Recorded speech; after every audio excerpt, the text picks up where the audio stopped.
gives Dr. Ford's lawyer an envelope with probable payoff in it. Well, we all know nothing good is in that.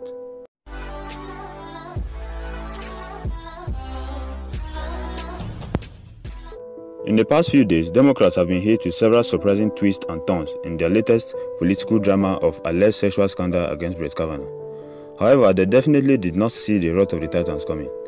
By the Titans, I meant the GOP prosecutor Rachel Mitchell and Senator Lindsey Graham. Many Americans have, out of curiosity, stuck to whatever means they could in order to get the verdict of Kavanaugh and Christine Ford.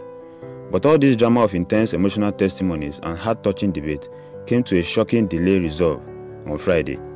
A clear winner was supposed to be declared, but instead became a tough call to be made by both sides, without their political sides affecting their decisions. Despite Dr. Ford's substantial lack in details on the allegations of sexual assault against Judge Kavanaugh.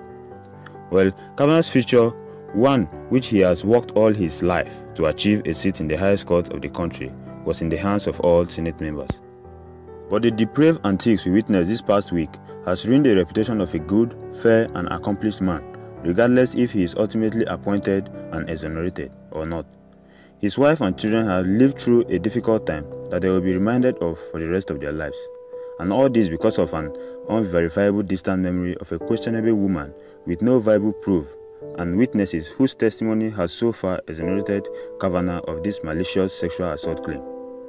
Yet, here we are going into another full week without a decision, so the FBI can investigate the unstable woman's non-corroborated memory of an alleged sexual assault, where she even went as far as to claim that she thought Kavanaugh might accidentally kill her.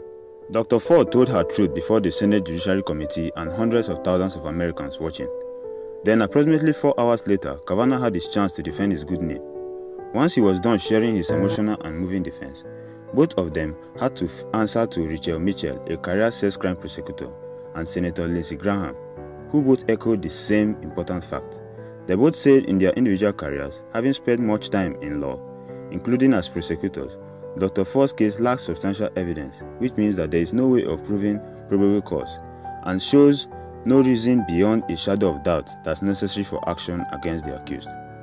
That is to say that Dr. Ford's testimony came off very short and inconsistent on important questions the prosecutors hit her with. But still, Democrats were not happy with neither Mitchell nor Lindsey's verdict.